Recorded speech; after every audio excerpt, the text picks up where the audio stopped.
Imagine God's heart in that moment when that was happening. You know, he's created the gunman and he's created the person who's been killed. Like, just that heartbreak in and of itself, from God's perspective, must have been so horrific. I don't think love means we have to be soft or passive. I think love requires us to be active in the right directions. I think of that man who disarmed the shooter as a metaphor for this. He took action, he did something, and yet he didn't retaliate and fuel the hate that had started that incident. I think that's what love requires, and is neither pacifism nor is it vengeance. Hey there, and welcome to the Upside Down People podcast. I'm your host, Caleb, and I'm so glad that you've joined with us here today. We are a podcast where we have gospel-centered conversations with people who love Jesus and basically explore and hear some stories on how Christians engage within this current cultural moment. If you haven't already, please be sure to like and subscribe to our YouTube channels, Spotify, and Apple Podcasts. So with that said, let's jump into it together.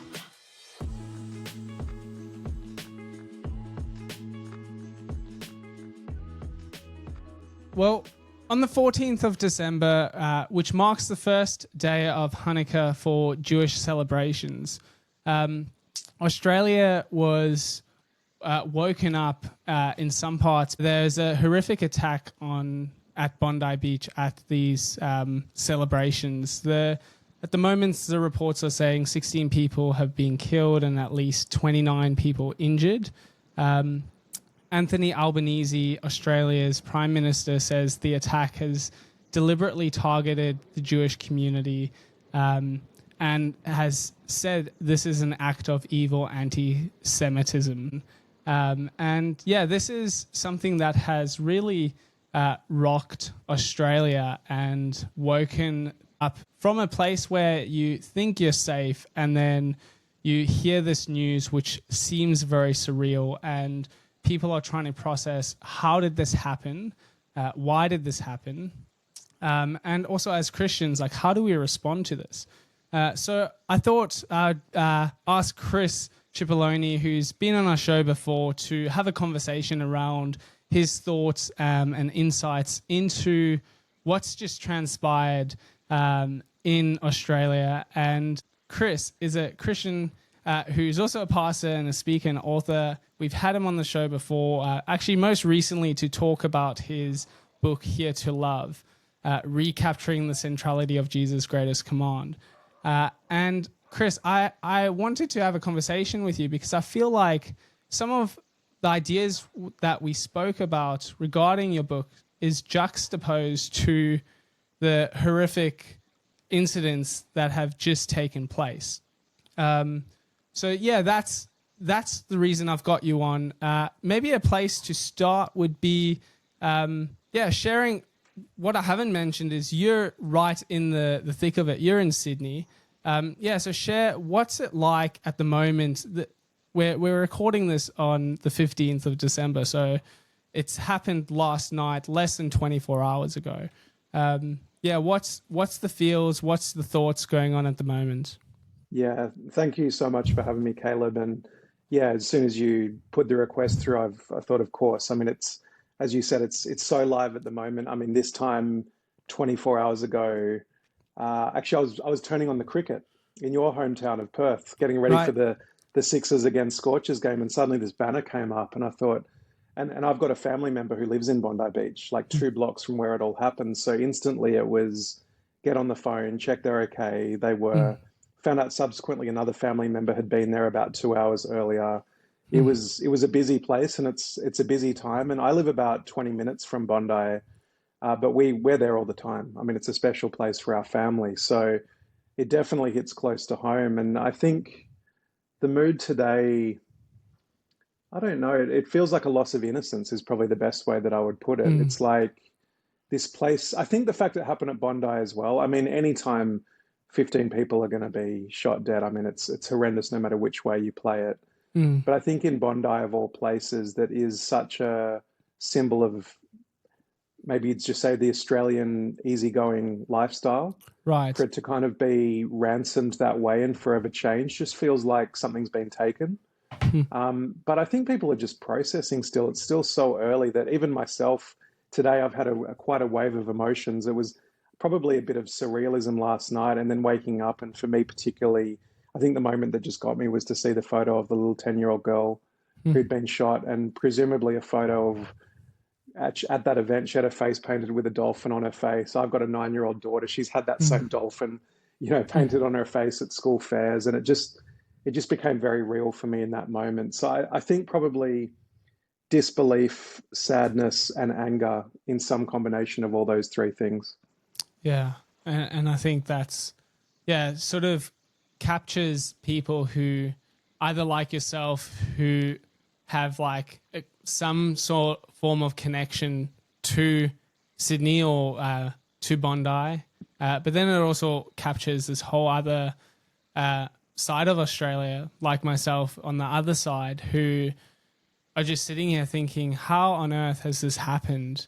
In a place like you hear about shootings all the time in the US, and violence is ever increasing in places like that in the UK. But perhaps we've lived in a bubble, whether it's the media that we're being fed or something else, but it's sort of this surreal thing of like, how has this happened? But then the loss of life, the senseless act that has like just ripped away life is something I think people are trying to like contend with and understand. How would you say that this will impact Australia, or more like if you want to go more specific, like within Sydney? But I think it's appropriate to say, how do you think this will impact Australia?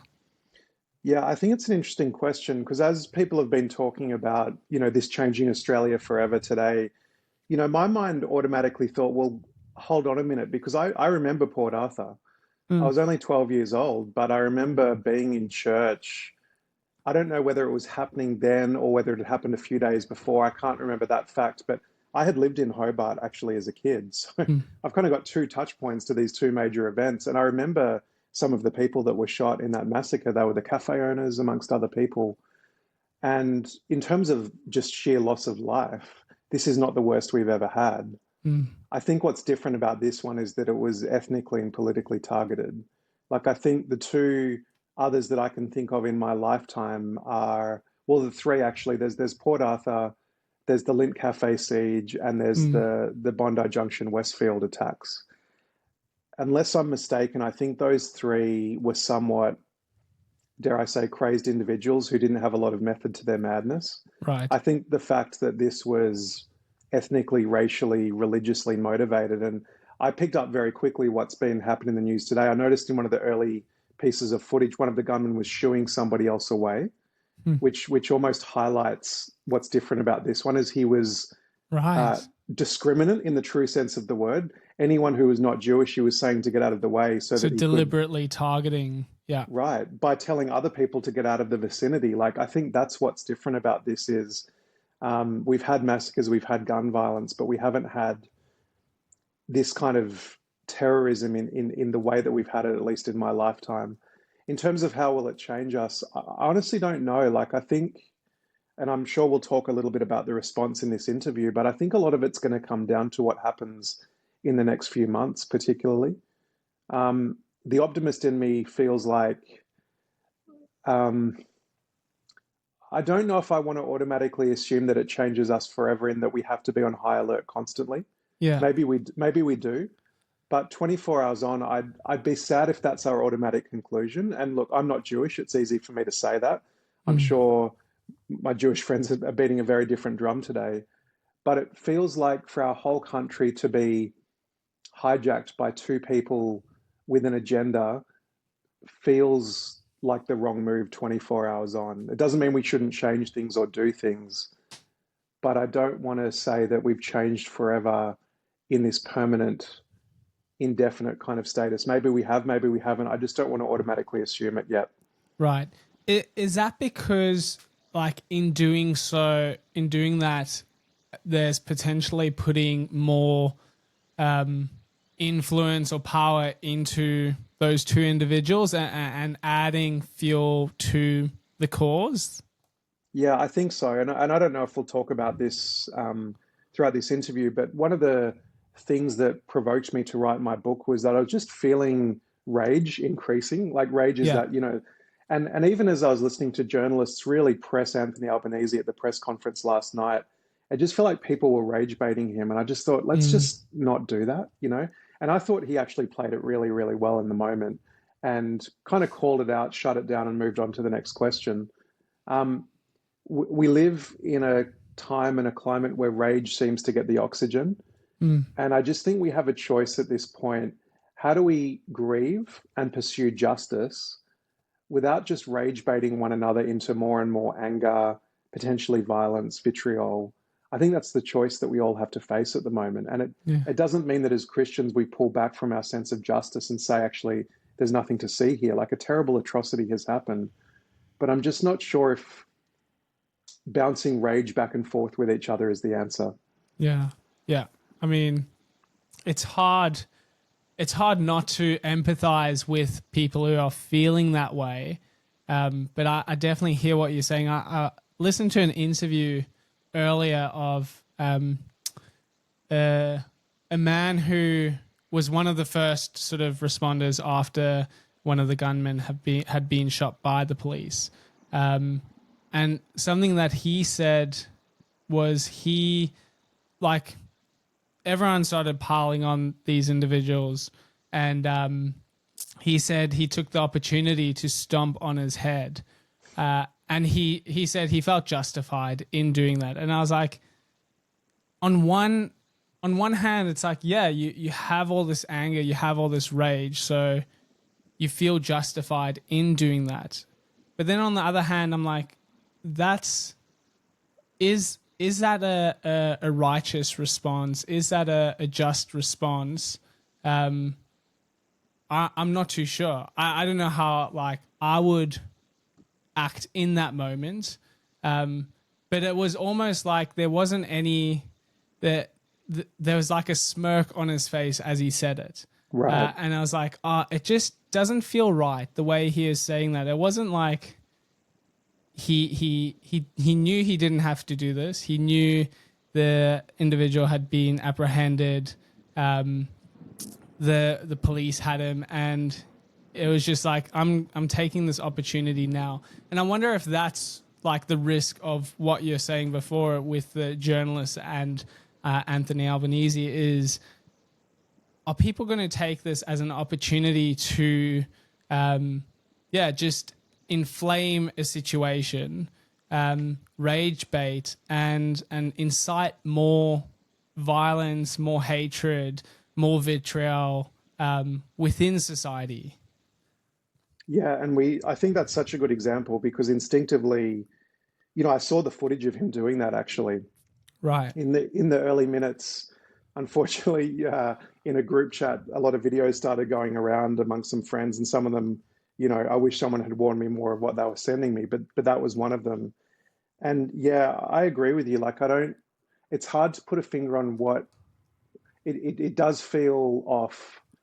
And I think sometimes we should lean into that without necessarily having a well-formulated set of words as to why that is. Mm. And I think as you tell that story, it's very contrasted with the man who disarmed the gunman, Yeah. who, you know, you look at that and you think, okay, there's a sense of justice. So he doesn't let the man keep going, right? Right. So he stops the injustice, and facing him and eyeballing him in that moment, he doesn't pull the trigger. He calls over the authorities. He tells everybody else to get out of the way.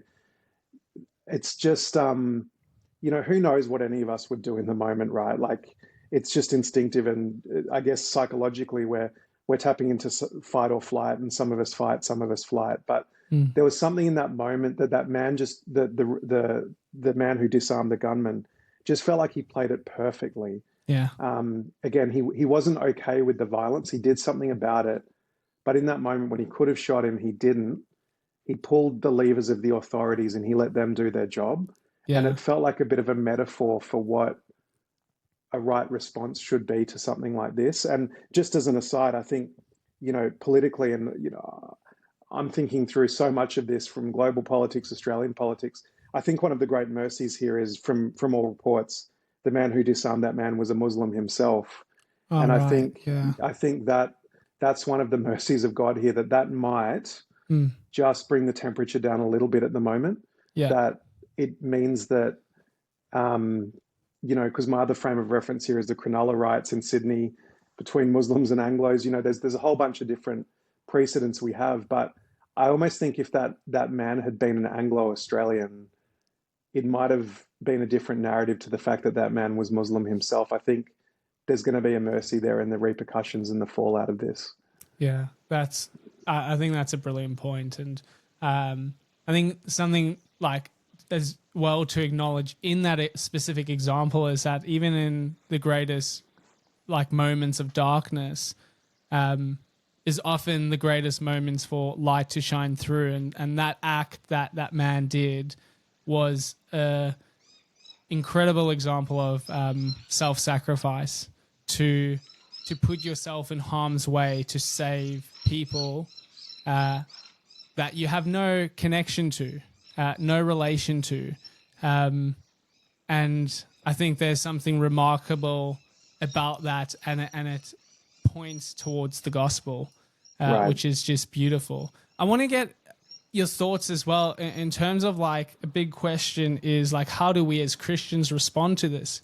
But before we get into that, I think something to point out, which is important, is that like what this is, or the way I see it is, it's like a direct attack on our freedoms. And I remember having a conversation with John Anderson, a former deputy prime minister, and he is saying the four freedoms that we have are like our freedom of religion, freedom of speech, freedom of conscientiousness, and then like rights to property as well. But like an attack on religion is attacking our freedoms. And that's what this has done, is like it's sort of highlighted there's a bigger story happening here that like you mentioned at the start of the conversation, is there's an attack on from a Muslim to a Jew, an extremist to innocent people.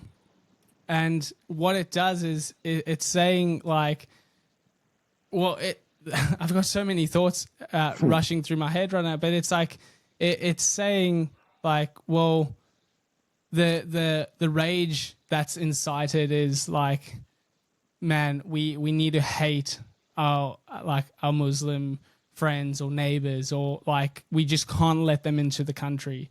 And there's this fear that's driven. But then it's also like you can't not have a freedom of religion if you can't have both those expressions simultaneously outworked and outlived in society. And I think that the fear that's in society from a religious perspective, or from even the freedom perspective, is that's sort of what was disrupted yesterday, right? Is one, like, I don't want to label it as like the Muslims against the Jews, but it was an anti-Semitic act. And I think that's what people fear, is like, well, that could happen to anyone. If that happens to one group, it could happen to anyone. So I think that's something like that's incited now, like, and impacted and imprinted on people's lives, is this fear of like our freedom has been disrupted, and how do we go and love one another? How do we go and engage with people who are different to us if this could be the result? Yeah, and that's one of the things I said in the book, that love is to serve, and sometimes the barometer of service is that you're actually interacting with people not in your own tribe. It's easy to serve people who are like you. It's harder to serve people who aren't. I think it's a really complicated one. I've thought about your question along different lines today in the 24 hours since, and I've got a few thoughts. I think First of all, again, I think it's really important that we maintain perspective that these are two people, Mm, that they don't represent a whole ethnic or religious group. great. Now, political pundits are saying, well, the government, there's been writing on the wall for a while in terms of anti-Semitism, particularly in Sydney and Melbourne, and that's true. I wrestle with it honestly, Caleb. Like, I don't know what to make of it because, on the one hand, hindsight's easy. On the other hand, it's hard to legislate the human heart. Mm, Like I wrestle with this in another way. There's been a whole bunch of uh, kind of allegations of child abuse in our preschools around the country lately, and it's like, yes, we can and we should bring in more measures, mm, but again, that we live post Eden, and as I've been thinking about this today, it's like I think a day like today just invites us to stop and think about where our true hope lies. mm, Like I think, are we pursuing complete safety and control in this life? Now, we should have wise legislation. I'm glad mm. the government's looking at gun control again. I'm not saying that, we go laissez-faire and we don't care. We must take action. Yeah. But something's going to happen again in some form, whether it's Muslim, Jewish, or something else. The human heart is the human heart. Mm, And again, we are not in the new creation. And so I think there's an invitation here to a number of things. I think number one, for us to remember once more that any time we experience brokenness in our life, whether something like this or sickness or illness or relationship fallout, mm, it's easy to rage at God. That's one option. But I think also it's an invitation to consider where our true hope is found, mm, and it's not in this life. And then I think, secondly, to, in light of eternity, trust that God sees this and He is a God of justice mm, and vengeance is His. mm, And again, it doesn't mean that we're placid. It doesn't mean we don't fight for rights and reforms and people groups. But ultimately, this is not our home mm, and we are not the judge. And I just think that has to calm us a little bit to see that, yeah, you know what? This world is scary and there is fear and a loss of innocence has happened. Um, do we double down to try and recapture something that may not have ever existed? mm, Or do we look and do we find hope in where there will be no more crying and no more pain? mm. I think that's a huge point is how do you move from a place of anger to a place of hope, Yeah, or maybe even a place of fear to a place of hope. So those two things are like running in my mind. Is like what you're saying is so true. Is if we get caught up in these circumstances which are out of our control for the most part, it's easy to be overwhelmed with fear, and it's easy to want to take matters into our own hands. But what you're pointing to is something greater and something deeper and something like God is the ultimate judge, and He does say vengeance is His, and He is absolutely just through and through. So how do we move from essentially from ourselves that we're taught in a Western individualized society, from ourselves to God? yeah, I think that's right. I think, yeah, seeing that, I mean, first of all, imagine God's heart in that moment when that was happening. Mm, He's created the gunman and He's created yeah. the person who's been killed. Like, just that heartbreak in and of itself, from God's perspective, must have been so horrific. Um, Mm, Again, I think God's justice is something that we don't think a lot about in our kind of maybe Reformed traditions, if I put it that way. I remember a moment vividly speaking to a group of Christian lawyers, just talking about the gospel of grace, but they were saying that for them, when they apply their trade to injustices and know who really did it and who didn't, and where guilt really lay and where it didn't, but the right. system engineered another outcome. Mm, For them as Christians, they think a lot about God on the judgment seat on the final mm, day being the arbiter of true wisdom and true justice. wow. I think that's a very important doctrine. And, I think for all the bad rap that our government gets, and look, I'm a swing voter. I'm not saying the federal Labor government is the be all and end all, but we have a pretty good government system here in Australia, and have some things been missed? Probably. Again, Mm. hindsight will show that, but I saw a lot of humanity on our state premiers, the police commissioners, the prime ministers' faces last night. Mm. I think we have to trust them to a degree and see that they have been appointed by God on our behalf, which I think biblically you have to reconcile at the best of times. But especially for us in Australia, I don't want to be uncompassionate to what's happened. Believe me, I'm not. I've been weeping today. Mm. I feel the depth of this. But we also at the same time have to recognize that tragedies happen all over the world and have happened at all times. Like, this is nothing new under the sun. This Mm. might be something new for Bondi and for Sydney and maybe for Australia too. But God, in His wisdom, asks us to submit to the authorities. And in the case of Australia, I think we have every reason to at this point, because I do think our leaders, for all their flaws, especially at a moment like this, fundamentally are going to operate with our best interests at heart. I mean, I Mm. think politicking is tricky. There are ethnic and religious tensions here. Mm. And the narrative today is, well, we're going too soft on anti-Semitism because we're afraid of an anti-Islamic voice that's going through the news at the moment. I don't know what the answer to that is, but what I do know is that by worldly government standards, I think we've got it pretty good, and they're not perfect. But I think part of trusting God and letting this be His battle is to trust that He's ordained our human leaders and policymakers to do the right thing in a moment like this. Mm. That's brilliant. So, with like everything that you've written, and I'm sure you've got like a ton of thoughts around like how we should be thinking and approaching. You've shared some of those, the approaching the situation. How like what's a starting place for us as Christians thinking like how do we start wrestling with this? How do we engage with it? What's the next step? What's the way forward? I think that's the $1 million question at this point. And yeah, when you sent me the invitation for this interview, in light of the book that I've just written on love, Right. the first thought I had was, okay, how do I not tell a message of love means that we're pacifists and we do nothing? Mm. Because that's a dissatisfying answer on a day like today. So I don't think love means we have to be soft or passive. Right. I think love requires us to be active in the right directions. And again, I think of that man who disarmed the shooter as a metaphor for this. He took action, he did something, and yet he didn't retaliate and fuel the hate that had started that incident.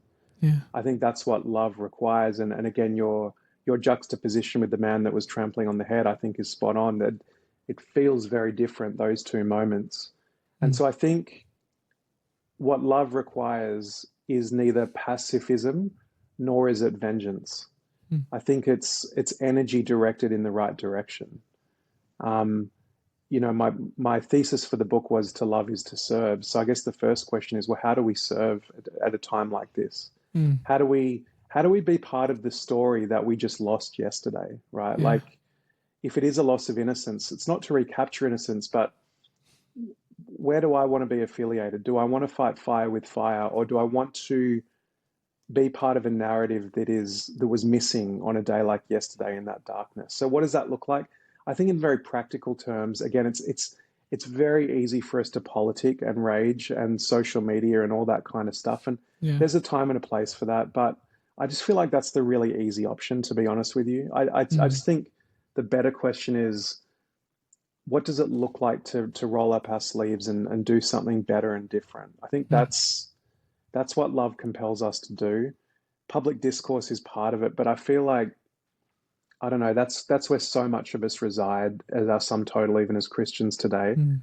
And I just think that's it can be a recipe for self-righteousness and an unwillingness to love deeply on the ground. And I don't know what that looks like in every community. I've wondered for myself, like, we've got Jewish friends at school, like my kids are in public school. So like, do I just give them a call? I haven't done that today, but maybe I will. What does it look like to open up our churches for lament? Like, our church was having a Blue Christmas service again tomorrow anyway, to just lament for the year that's been hard for people. And I'm sure that will take on a new meaning. I think it iterates very differently, but I think in a nutshell, what I'd want to say is, how do we serve and be part of the story that we want to see happen? And how do we do it in a way that is not just with words, but with actions? I think that's really the call, and what I think Christ's love compels us to. Yeah. Yeah. It it's a tough one. I think what you're saying is true. It's like how do we work that out for ourselves in the circumstances we find ourselves? And I think two good points that you've mentioned, and feel free to unpack them further if you have more thoughts. But like on the one side, we have the Jewish community. So thinking about like, what does it look like to serve and to love them? And then on the other side, we have the Muslim community. And what does it look like to not vilify them and not make something, like you said, this was done by two individuals, and maybe they've used their religion in it. I'm not too sure. I haven't actually read deeply into their backstories. But regardless, it doesn't change how Christ calls us to love. And how does that now look like in the way that we engage with these two communities? Is really, I think it's really important for us as Christians to think through, because it's like, this is a moment that the light can either shine really brightly in a dark place, and it's also a moment for people to see who Jesus really is. What's your thoughts there? Yeah, I think that's exactly right. Like, I think I want justice, and I want extremists to not be in this country. Yeah. The problem is, how do I know who an extremist is? I mean, ASIO doesn't know half the time either. So it's so hard to filter truth from paranoia in a way that, again, can't police everything. And look, I'm happy to say, like, I've studied world religions, and I think the Quran is a problematic text in this regard. Like, I think there are textual evidences within the Quran that could easily justify a day like yesterday. The empath or the PC in me feels, a bit sheepish for saying it. Now, not every Muslim, of course, interprets those passages the way that the gunman did yesterday. But we do have to wrestle with the fact as Christians that the Quran does not contain the way, the truth, and the life.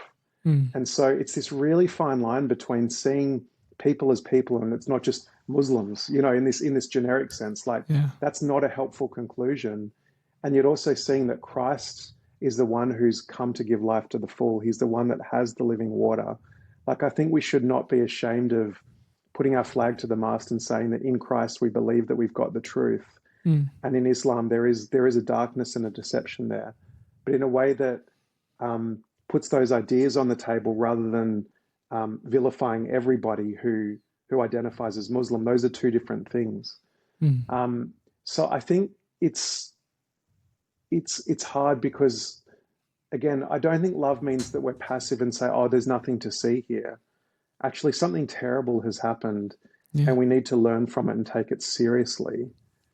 And at the same time, again, we can't be so beholden to our fear that it fuels paranoia that then fuels revenge. Like, we've seen this across time. It doesn't go well. I mean, it's not for me to say how much this was consciously linked to October 7 a few years ago, but the point is, we see that in the Middle East between Israel and Palestine. Like, when we play tit for tat, it doesn't go well for us. It just descends into chaos. And I think that's what love calls us to, is like, how are we as Christians going to break that chain where it's not just this back and forth dissension into revenge, misunderstanding, and hatred?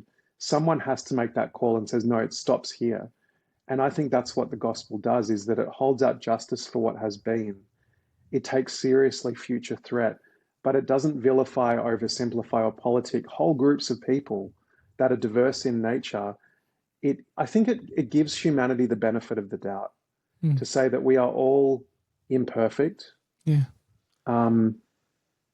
Help me to understand where you're coming from, because again, statistically speaking, these people, while I think um, finding justification in their texts, as I said, which I will stand by, are still in the minority, even in their own cohort of people. And so, one of the things I said in my book, it was actually in the context of sexuality, like how do we love well in the conversation around sexuality that kind of became the political moment of a few years ago. Maybe this is the new one. One of the things that I said is, I think the real work is done over cups of coffee, staring people in the eye and just hearing their story. Um, but again, I think we reside so much in public discourse, and public discourse and advocacy is important. But let's face it, in an age of social media, everyone has a microphone, and that's not always a helpful thing. Right. And so I think we have to recognize that we can discuss ideas on a macro level all we want, but until we look at someone in the eye and hear where they're coming from, I think that's what softens us and helps us to restore a little bit of faith in humanity. Yeah, that's brilliant. And I think part of the reason I also wanted to have a conversation with you is for that is like, yeah, everyone does have a platform that they can sort of spew opinions and thoughts and start creating endless myths and following all these different like crazy controversies. And we've seen that very recently like play out, society at its worst, chasing myths and conspiracies with the whole Charlie Kirk assassination. But I think like the reason, I mean, I've got a mic and I've got a platform, so I'm not excluding myself from that, but I'm really convicted by that scripture in 1 Timothy 4 or 3, where it says like to not chase myths and to not chase endless genealogies and these things that sort of subvert our attention from the way, the truth, and the life. And my intent and my hope, which like I feel like this has been a helpful conversation, is like, what does this mean for us as Christians? Like, how are we supposed to respond? Is it getting on a platform and taking up that advocacy mantle and sort of shouting like, yeah, you need to do this? Maybe for some who have felt inclined like, oh, I really need to change policy and advocate, like maybe this is a wake-up call to be like, get involved in local politics. Totally. We need people like Christians in politics and in local politics and federal politics, and maybe that's a wake-up call. But essentially, it's not like I don't want to chase myths. I genuinely want to find out like, yeah, how should we as Christians be engaging in this current moment, which is just sort of like sent a shockwave through Australia. And that's, I feel like, yeah, you've got such helpful insight in that. One of the other sides of the coins, Chris, that I'd love to get your thoughts on. So it's like, yeah, how do we respond to these sort of events as Christians? And then what leads people to committing things like this? Because I think there's another area that we sort of assume that, hey, we won't ever do something like that. And hopefully it's safe to say that most people in society would be thinking that way. But I think it creates like an us versus them mentality of like, that's extremist. They are the ones who we need to hunt down and attack, and they're the ones who are making this country much worse. So it creates like, we're superior, they're inferior, when I think like the gospel speaks into a deeper heart issue that we both, regardless of which side of the fence you fall on, it's like, no, and you sort of touched on this before, is like we're all in need of Jesus. What leads a person to committing these things, Chris? Well, you know what the really scary thing is, that we Christians, we've done it ourselves in history, right? The German church got seduced by Hitler and co-opted in the Holocaust. Like, so let's just know a little bit of our history to say that groupthink and brainwashing, you know, on the one hand, it's harder in an age of social media because everybody has a voice. Mm. But on the other hand, it's easier because everyone has a voice. Yeah. Like it's kind of this double-edged sword that I don't know what the net result of it is. I think it's probably slightly better in that it means that one person can't take the mantle like they did leading up to World War II with Hitler. But nonetheless, the point still stands that human beings in their imperfect selves can be seduced the wrong way. Mm. And we saw that yesterday with those men who just mowed down people. And I think our doctrine of humanity this side of Eden says, okay, like I genuinely don't think I'm ever going to pull a gun on anybody, but I have to not be blinkered to my own biases here Mm. because humans can be corrupted. And again, people have done things even in the name of Christ, very, well, frankly, worse, again, in light of the Holocaust. Mm. So what that means is I think the risk of, I don't know, banging my own drum, I think we need a lens to view these events through, which is what I was trying to achieve in the book. It's like we reside so much in this lens of what should I do, or what should I think, or whose side should I be on? But I think Jesus, when he says that all the law and the prophets hang on the commands to love God and love our neighbor, actually is inviting us to say, just stop, pause, and view this event through a filter. And the filter is service. So I don't know all the applications of this yet 24 hours on, but what I do know is that if we can ask ourselves the question, what does it look like for me to serve? If let's assume that is the right way to look at it, and people can disagree with that, but let's just assume for this exercise that it is, and the conclusion that I made with the book, I find it very hard to join a dot that says, how do I serve, to how do I hate Muslims or Jews or anybody else? Yeah. By asking that question, I think it takes the wind out of the sails, and it promotes a positive energy towards the change that we want to see, rather than this repetition of negative energy, brainwashing, groupthink that, I don't think we're immune from even in our modern age. Like part of the polarity of our West is that we're latching on to tribes that we want to belong to. And I think part of that is the loss of God himself. I think it's a desire to find ourselves somewhere in the world, part of a story, but the ultimate story that we're part of is God's story. And he's telling us that to love God and love our neighbor as ourselves is all the law and the prophets. And I find it very hard to reconcile that message with the message of revenge, bitterness, hatred, or oversimplification of people groups. I think it asks us to do the deeper work and take the justice to God, and again, trust our authorities to do their job. Yeah. I mean, yeah, it's almost like how do you ask that question, what does it look like for people to serve, or what does it look like for me to serve? It's almost like very difficult to ask that question if you don't, if you aren't in Christ, if you're not actually devoted to following him, because if you're not, then you can look on either side and be like, yeah, I think there's reasonableness to that response. But there's a challenge to what Jesus calls us to, is what I'm hearing you say, to actually to stop, to pause, and to like consider, okay, well, what does it service look like in this situation? And I'm going to have to trust that he gives me the strength to do that, that he gives me the kindness or the love or the long suffering, whatever it's needed. I think you're onto something there, Chris. That's a important question. And I think trusting that his Holy Spirit will show us what that service looks like. Christ gives us some beautiful promises when he leaves the disciples at the Last Supper, that the Holy Spirit will be our counselor. He will be our advocate. He will remind us of the truth. And I think, in human psychological terms, again, you said it, I think I did too, maybe, that it just requires us just to slow down a little bit. It's just very easy to go back and forth constantly.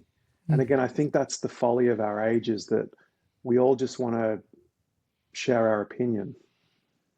But actually to pause and go, okay, before I take action one way or another, again, just that mental discipline. What does love require? What would service look like? And to your point, like, we can't assume that of people who don't share our faith. In common grace, some people will do that and some won't, but we can't assume it. But but our kingdom is not of this earth, and our citizenship is not in this world. And I think some people will see service as passivity.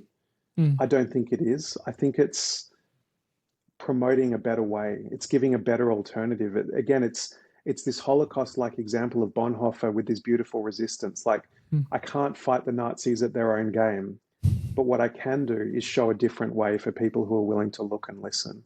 Yeah. And I think that's the best hope that we have. And again, in a worldly sense, it may look unspectacular and it may look defeated, but it's not, in light of the Sermon on the Mount, that blessed are the peacemakers, blessed are the poor in spirit. Like, Yeah. this is not, when I say it's not our fight, like, justice is our fight, but winning a political or ethnic or religious agenda this side of eternity is not. It's showing a better way and showing that Christ is the better way and following in his footsteps. And I think part of that, again, is a discipline just to pause and reflect and think, and then in the power of the Holy Spirit to take action. Yeah. It's one thing to think and then go, oh, it's too hard.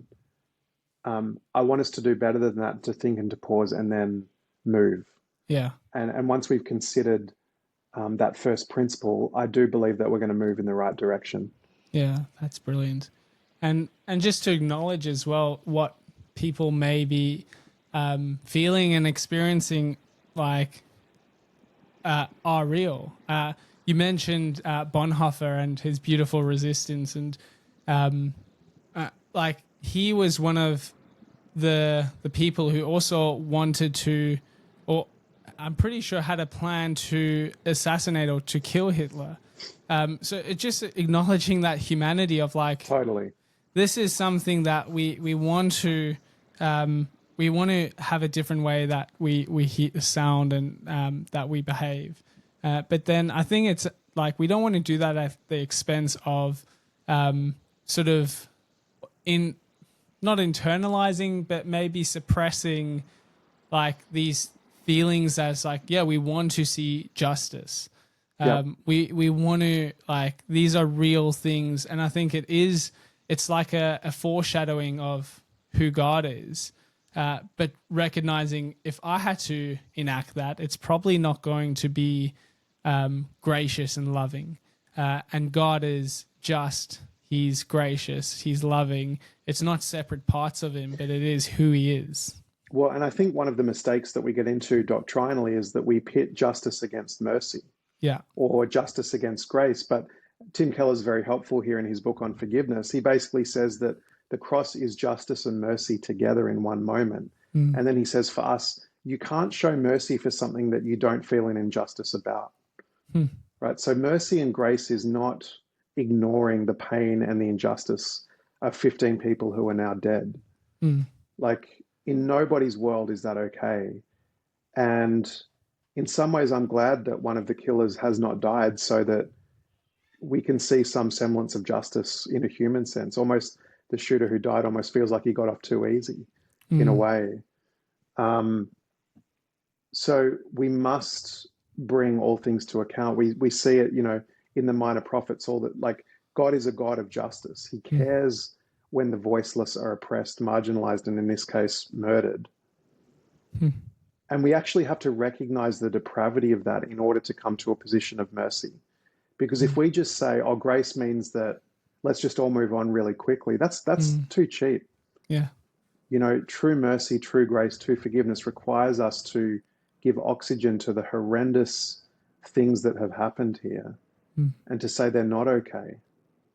And I hope you're brought to account. And I'm not going to retaliate, because that's not my fight. Yeah. It's it's a sobering thing that's occurred, and just mindful of, like, wanting to not carry on ongoing with the conversation, but, like, keeping it to a point. Has there been anything that you think, like, this is something that we do need to chat about around this that hasn't been perhaps brought up yet? In our conversation, or generally in the national discourse? Well, there's probably two questions there. In terms of I think, yeah, one, in our conversation is really important. And then, yeah, secondly, in the national discourse. But I'd say more importantly in our conversation. Mm. Yeah, I just think on a philosophical or existential level, if I can put it that way, you know, as I thought about writing the book, and I thought, is this actually true? Like, is love the meaning of life? Which is the Mm, claim that I made in the book. You know, one of the reasons I felt happy to make that claim was that Jesus says that, again, all the law and the prophets hang on these two commands. But then on an existential level, again, I've mentioned this language of story during mm, this interview, and I think about this a lot. Like, what story is the greater outcome for humanity? mm, The risk of love is that, again, it's too passive, it's too soft, it doesn't take justice seriously enough. And so there is a balance here. mm, Um, but I just don't know where the other option gets us at the end of the day beyond more and more hate, mm, more and more violence, more and more death.